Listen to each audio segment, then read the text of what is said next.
خبر شامل کرتے ہیں وزیر آباد سے آل پاکستان کیٹلری ایسوسی ایشن کے 9 منتخب عہدیداروں کی تقریب حلف وفاداری مقامی ہوٹل میں منعقد ہوئی، جس میں صنعت کاروں نے کثیر تعداد میں شرکت کی۔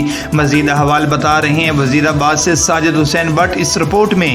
کیٹلری ایسوسی ایشن کے زیر اہتمام مقامی میرج ہال میں حلف برداری تقریب کا انعقاد کیا گیا، جس کے مہمانان خصوصی ڈاکٹر نعمان شیخ اور اسسٹنٹ کمشنر وزیر آباد امجد محمود تھے، جبکہ کیٹلری ایسوسی ایشن سے وابستہ وزیر آباد سیالکوٹ سمیت دیگر شہروں کے ممبران اور تاجر بھی اس موقع پر موجود تھے۔ مہمانان خصوصی کے ساتھ ممتاز صنعت کاروں شکیل بوٹا اور حمید حضرت چڈا نے 9 منتخب members Muhammad Khalid Mughal, Mirza Aman Ullah, Rahat Mughal, Haris Rauf, Arif Khokhar, Wasim Sajjad, Ilyas Khan, Qasim Awan, Muhammad Nawaz Cheema, Muhammad Arshad, Kashif but اور دلاور جمشید سے حلف لیا۔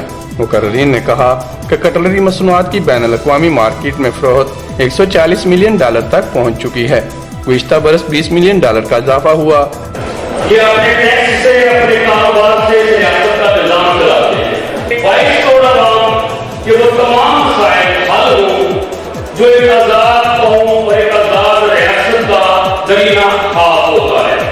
آؤ مل کے ہم کٹلری سیکٹر کے لیے جو ہے وہ محنت کر کے یہاں پہ اپنا تنخواہ ڈال کے اس شہر کو خوبصورت، خوبتر اور صاف ستھرا جو ہے وہ بنائیں۔ اسمال انڈسٹریل اسٹیٹ میں گریڈ اسٹیشن کا قیام بڑا کارنامہ ہوگا۔ ورکر ویلفیئر اسکول کا قیام، کٹلری انسٹیٹیوٹ کو فعال کرنا، آسان قرضہ جات کا حصول ہمارا مقصد ہے۔ کٹلری کی صنعت سے وابستہ افراد کے ٹیکس کی مکمل ادائیگی سے ریاست کے ساتھ تعلقات میں بھی بہتری لائیں گے۔ کیمرہ ٹیم کے ساتھ ساجد حسین بٹ، City 5 نیوز، وزیر آباد۔